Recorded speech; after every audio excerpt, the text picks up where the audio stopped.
ओम शांति। 19 अगस्त 2026 के बाबा के मधुर महावाक्य। बाबा कहते, मीठे बच्चे, तुम्हें अभी रूहानी कारोबार करनी है। रूह समझकर हर कर्म करने से आत्मा निर्विकारी बनती जाती है। तुम्हें अभी रूहानी कारोबार करनी है। रूह समझकर हर कर्म करने से आत्मा निर्विकारी। प्रश्न पूछा बाबा ने, स्वर्ग का वर्षा लेने और स्वर्ग में ऊंच पद पाने का आधार क्या है? स्वर्ग का वर्षा लेने और स्वर्ग में ऊंच पद पाने का आधार क्या है? बाबा कहते, ब्रह्मा कुमार कुमारी बने तो स्वर्ग का वर्षा मिल जाएगा, परंतु ऊंच पद का आधार है पढ़ाई। अगर बाप का बनकर अच्छी रीति पढ़ाई पढ़ते रहे, पूरा पवित्र बने तो राजाई पदवी मिलता है। कोई पूरा पढ़ते नहीं, कर्म बंधन है, पूरा पवित्र नहीं बने और शरीर छूट गया तो प्रजा में भी साधारण पदवी पा लेंगे। ओम शांति। रूहानी बच्चों को रूहानी बाप समझा रहे हैं। यहाँ रूहानी कारोबार है, बाकी सारी दुनिया में जिस्मानी कारोबार है। वास्तव में कारोबार चलती है रूहों की। आत्मा ही इस शरीर द्वारा पढ़ती है, चलती है, विकर्म करती है। इसलिए पतित आत्मा, पाप आत्मा कहा जाता है। आत्मा ही सब कुछ करती है। इस समय सब मनुष्य देह अभिमानी है। मैं आत्मा हूँ समझने के बदले समझते हैं मैं फलाना हूँ, ये व्यापार करता हूँ, ये फलाने कामी क्रोधी हैं, शरीर का नाम लेते हैं। इसको कहा जाता है देह अभिमानी दुनिया, उतरती कला की दुनिया। सतयुग में ऐसे नहीं होता, वहाँ देह अभिमानी होते हैं। तुमको देह अभिमानी बनाया जाता है। अपने को आत्मा निश्चय करो। मैं आत्मा ये शरीर रूपी चोला धारण कर पाठ बजाती हूँ। वह एक्ट्रेस भी बिन बिन कपड़ा बदली कर पाठ बजाते हैं। बाप कहते हैं, तुम आत्माएं पहले शांति धाम में थी, तुम्हारा घर है शांति धाम। जैसे वे हद का नाटक पूरा होता है, ये फिर है बेहद का नाटक। सभी आत्माएं परम धाम से आकर शरीर धारण कर पाठ बजाती है। आत्मा का असल घर है परम धाम। उन एक्टर्स का तो घर यहाँ ही होता है, सिर्फ ड्रेस बदलेकर आकर पाठ बजाते हैं। तो बाप बैठ समझाते, तुम आत्मा हो। बाप तो बच्चे बच्चे ही कहेंगे, सन्यासी बच्चे बच्चे नहीं कहेंगे। बाप कहते हैं, मैं पतित पावन, तुम सभी आत्माओं का बाप हो। जिसको तुम गॉड फादर कहते हो, गॉड फादर तो निराकार है। ब्रह्मा विष्णु शंकर को भी गॉड फादर नहीं कहेंगे, उनमें भी आत्मा है, परंतु उनको कहते हैं ब्रह्मा देवता नमे, विष्णु देवता नमे। देवता क्या करते हैं ये किसी को पता नहीं।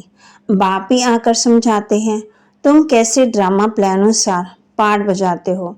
दुनिया एक ही है, ऐसे नहीं कि कोई नीचे पताल व ऊपर में दुनिया है। दुनिया एक ही है जिसका चक्कर फिरता रहता है। लोग तो कह देते हैं मून में प्लाट लेंगे, चंद्रमा पर। बाप समझाते, बच्चे कितने इंसॉल्वेंट बन पड़े हैं। भारतवासियों के लिए ही कहते हैं, तुम कितने शाहूकार समझदार थे। इन लक्ष्मी नारायण का सारे विश्व पर राज्य था, जिसको कोई लूट न सके। वहाँ कोई पार्टीशन आदि नहीं होती। यहाँ तो कितनी पार्टीशन है, आपस में टुकड़े टुकड़े कर लड़ते रहते हैं। तुम सारे विश्व के मालिक थे। सारा आकाश, पृथ्वी, समुद्र सब तुम्हारा था, तुम उनके मालिक थे। अब तो टुकड़े हो गए, ये किसी को पता ही नहीं है। भारत ही विश्व का मालिक था। बाप आकर के हम बच्चों को समझाते हैं। बाप समझाते हैं, आत्मा को जो पाठ मिला हुआ है ना, वह कभी भी घिसता नहीं है, चलता ही रहता है। अभी तुम फिर से मनुष्य देवता बन रहे हो, फिर 84 जन्म लेंगे। तुम्हारा पाठ चलता ही रहता है, कभी बंद नहीं होता। कोई मोक्ष आदि पाते नहीं। जितने अनेक गुरु, अनेक वस्त्र आदि अनेक मतें होती हैं। मनुष्यों में कितनी अशांति है। जहाँ भी जाओ कहेंगे मन को शांति कैसे मिले। ये देवाभिमान में आकर कहते हैं। बाप समझाते मन और बुद्धि ये आत्मा। तो बाबा कहते मन और बुद्धि अलग अलग है। कहते हैं मन को शांति मिले, बाकी ये सब शरीर की इंद्रियां हैं। आत्मा कहती मेरे मन को शांति कैसे मिले। वास्तव में ये कहना गलत है। तुम आत्मा हो, तुम्हारा स्वधर्म ही शांत है। तुम ऐसे कहो मुझ आत्मा को शांति कैसे मिलेगी, इसमें कर्म तो करना ही है। ये बातें बाप ही बैठ समझाते हैं। दुनिया में ये ज्ञान किसी को नहीं। वहाँ है भक्ति मार्ग, उनको ज्ञान का पता ही नहीं। ज्ञान तो एक बाप ही देते हैं। बाप खुद कहते हैं मैं कलप कलप कलप के संगम युग पर आता हूँ। कलयुग के अंत में सभी पतित हैं। ये है रावण राज्य। रावण को जलाते भी भारतवासी हैं। बाप पतित पावन का जन्म भी यहाँ है, तो रावण का जन्म भी यहाँ है। रावण जो सबको पतित बनाते हैं, इसलिए उनको जलाते। ये बातें किसी की बुद्धि में नहीं है। अब भारत में श्री कृष्ण जयंती मनाते हैं। श्री कृष्ण की लीला भजन आदि कितना करते हैं। अब बाप कहते हैं वास्तव में श्री कृष्ण लीला कुछ है नहीं। श्री कृष्ण ने क्या किया। कहते हैं कंसपुरी में जन्म लिया। अब कंस तो डेविड को कहा जाता। सतयुग में बुरी आत्मा होती नहीं, वहां से बुरे मनुष्य कहाँ से आए। तुम जानते हो श्री कृष्ण की आत्मा जो सतयुग में थी, वे अपने 84 जन्म भोग इस समय पति से पावन बन रही है। अपना पद फिर से ले रही है, पुरुषार्थ कर रही है। वैसे ही तुम कृष्णपुरी में रहने वाले थे, 84 जन्म ले, अब फिर अपना पद भी ले रहे हो। बाबा कहते जयंती मनानी है वास्तव में शिव बाबा की, जो शिव बाबा सबको हेल से हेवन में ले जाते। उनकी कोई लीला है ही नहीं। कहते हैं हे पतित पावन बाबा आओ, आकर हमको हेल से हेवन में ले जाओ। आप हमारे बाप हो तो हमको स्वर्ग में होने चाहिए। हम विशेष दुनिया में क्यों हैं, बुरी दुनिया में क्यों हैं। इसलिए बुलाते हैं कि गॉड फादर हमको दुख की दुनिया से लिबरेट करो। ये भी ड्रामा में नोंद है। बाप कहते इस ड्रामा को कोई जानते नहीं। शास्त्रों में ड्रामा की आयु लंबी लिख दी है। नई दुनिया पुरानी दुनिया बनना ही है, सतो रजो तमो में आना ही है। ये है बेहद की बात। अभी तुम फिर से विश्व के मालिक बन रहे हो। भारतवासी जो नई दुनिया में थे वही 84 जन्मों का पाठ बजाएंगे। अभी तुम पवित्र बनते हो, बाकी सब मनुष्य पतित हैं। तब तो पावन के आगे जाकर नमन करते हैं। पावन को पावन नमन क्यों करेंगे। सन्यासी पावन हैं, तब तो पतित मनुष्य उनके आगे माथा झुकाते हैं। कन्या पवित्र हैं तो सब उनके आगे सिर झुकाते हैं। वही कन्या शादी कर ससुर घर जाएगी तो माथा टेकना पड़ेगा। अब बेहद का बाप आए हैं सबको पावन बनाने। वह सब है कलयुग में, तुम हो अभी संगम पर। अब तुमको पति दुनिया में नहीं जाना है। यह है ही कल्याणकारी युग। बाप आकर के सबका कल्याण करते हैं। तुम अभी श्री कृष्ण जयंती मनाएंगे, नहीं तो लोग समझेंगे ये नास्तिक है। नास्तिक वास्तव में उनको कहा जाता है जो अपने बाप और रचना के आदि मध्यांत को नहीं जानते। इस समय सब निर्धन के आफरण के बन पड़े हैं। घर घर में झगड़ा है, एक दो को मारने में देरी नहीं करते। इसलिए इसको नास्तिकों की दुनिया कहा जाता है। बाप को ना जानने वाले तुम हो जानने वाले। अभी तुम समझते हो कि हम पत्थर बुद्धि थे, बाप हमको पार्श्व बुद्धि बना रहे हैं और कोई तकलीफ की बात ही नहीं है। बाप सिर्फ कहते हैं 1 घंटा पढ़ो, अपने को आत्मा समझ, मुझ बाप को याद करो। शरीर को याद करेंगे तो लौकिक संबंधों की याद आएगी, देही विमानी रहेंगी तो मुझ बाप की याद रहेगी। ये तो है ही विशेष दुनिया। बाप कहते बाप आए ही हमें विकारों से निकालने के लिए। विष्णु को क्षीर सागर में दिखाते हैं। कहते हैं वहाँ घी की नदियाँ बहती हैं। बाप कहते यहाँ तो कुछ भी नहीं मिलता। फर्क है ना, वहाँ कितना सस्ता, यहाँ कितना महंगा। वहाँ सुख, यहाँ दुख। तो तुम बच्चों को कितनी खुशी होनी चाहिए। बाप ही खवैया है ना, गाते भी हैं नैया मेरी पार लगाओ। ये सब नैया खवैया एक बाप ही है। ये शरीर यहाँ ही छोड़ देंगे, बाकी आत्मा को पार ले जाएंगे शांति धाम, वहां से फिर भेज देंगे सुख धाम। परमपिता परमात्मा को ही खवैया कहा जाता है। बाप की ही महिमा गाते हैं अनेक प्रकार से। अभी तुम पवित्र बन पवित्र दुनिया के मालिक बनते हो। श्री श्री शिव बाबा आए हैं श्रेष्ठ बनाने। खुद भगवान कहते हैं ये भ्रष्टाचारी दुनिया है। अभी तुम परम पिता परमात्मा के श्रीमत पर चल श्रेष्ठाचारी बनते हो। कितनी ये गुप्त रमणीक बातें हैं जो तुम बच्चों को समझ में आती हैं, औरों को समझ में आएगी नहीं। तुम जानते हो कि अभी देवी देवता धर्म का कलम लग रहा है। जो भी देवी देवता धर्म वाले हैं और धर्मों में चले गए हैं वही आकर के फिर ब्राह्मण बनेंगे। ब्रह्मा कुमार कुमारी बनने बिगर बाप से स्वर्ग का वर्षा ले नहीं सकते। अभी तुम ब्रह्मा कुमार कुमारियां स्वर्ग का वर्षा ले रहे हो। जितना पुरुषार्थ करेंगे कराएंगे उतना ऊंच पद पाएंगे। सब तो इतना नहीं कर सकते। पूरा नहीं पढ़ेंगे तो उसका नतीजा क्या होगा? अगर शरीर छूट जाए तो स्वर्ग में आ ही जाएंगे, परंतु प्रजा में बिल्कुल ही साधारण। अगर बाप का बनकर अचरित पढ़े तो पढ़ाई में ऊंच पद पा सकते हैं। बाबा कहते अपवित्र होने से बाप को याद नहीं कर सकेंगे। ऐसे भी बहुत है। कर्म बंधन का हिसाब जब छूटे, गाड़ी के दोनों पहिए पवित्र होंगे तो ठीक चलेंगे, दोनों पवित्र रहेंगे तो ज्ञान चिता पर बैठ जाएंगे, नहीं तो खिटपिट होती है।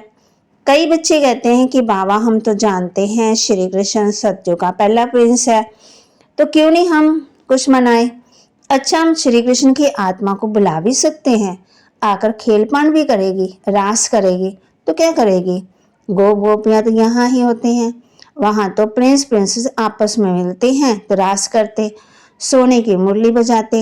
ये सब खेल पान बाबा कहते तुम अंत में देखेंगे। ये सब पाठ चलेंगे ना, शुरू में भी दिखाया गया, फिर तुम पुरुषार्थ में लग गए ना, अब फिर पिछाड़ी में शास्त्रकार होना शुरू होगा। कौन कौन किस पद को पाएंगे ये तुम जानते हो। बाप बैठ ये सब राज समझाते हैं। तुमसे पूछते हैं वेद दो शास्त्रों को मानते हो? बोलो हाँ। हम क्यों नहीं मानते? ये सब भक्ति मार्ग की सामग्री है। इस तो बाबा कहते ये भक्ति मार्ग की सामग्री है, इसमें कोई भी ज्ञान नहीं है। ज्ञान देने वाला तो एक है। ज्ञान मिलता है तो भक्ति आपे छूट जाती है। तो मंदिर में जाएंगे तो बुद्धि में रहेगा कि ये लक्ष्मी नारायण फिर अब नई दुनिया में राज्य करेंगे। बाप बच्चों को समझाते हैं दोनों तरफ तोड़ निभाना है।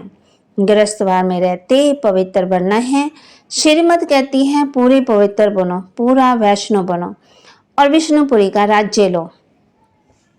अच्छा, मीठे मीठे सिक्के लदे बच्चों प्रति माता पिता बाप दादा का याद प्यार और गुड मॉर्निंग। रूहानी बाप के रूहानी बच्चों को नमस्ते। रूहानी बच्चों की रूहानी बाप दादा को दिल व जान सिकवा प्रेम से नमस्ते।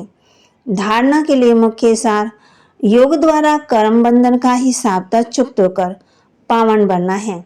ज्ञान चिता पर बैठना है। पूरा पूरा वैष्णव अर्थात पवित्र बनना है। अपने शांत सधर्म में स्थित रहना है। सबको शांति धाम की याद दिलानी है। कभी भी अशांत नहीं होना है। वरदान, आवाज से परे की स्थिति में स्थित हो, सर्व गुणों का अनुभव करने वाले मास्टर बीज रूप बहो।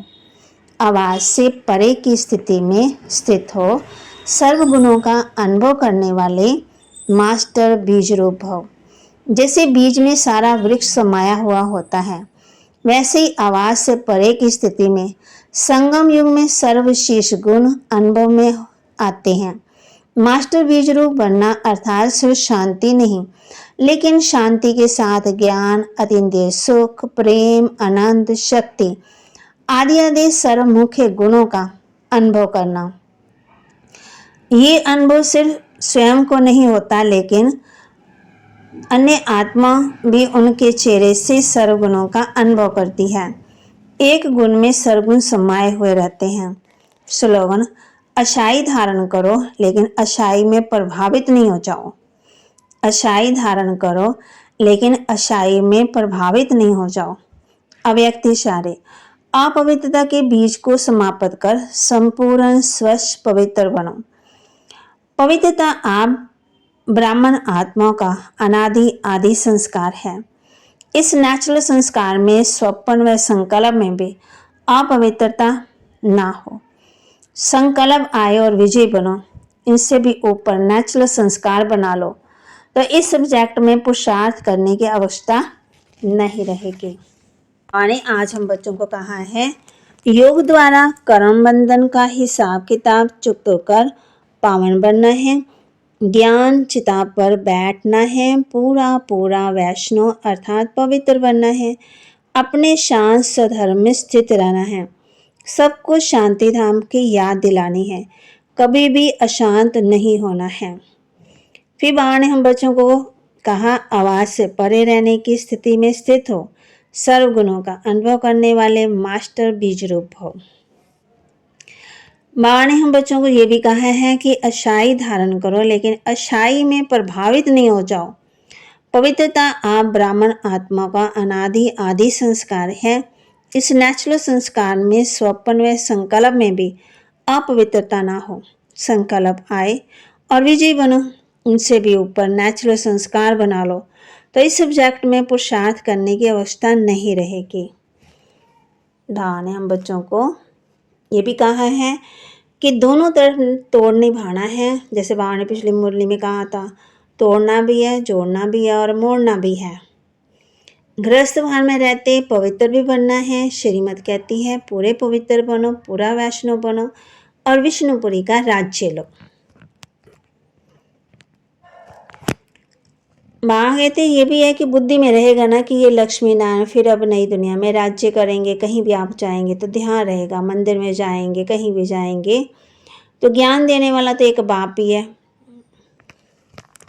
तो बाबा के महावाक्य को लाइक करें, शेयर करें, सब्सक्राइब करें और अपने जीवन में जरूर जरूर धारण भी करें। ओम शांति।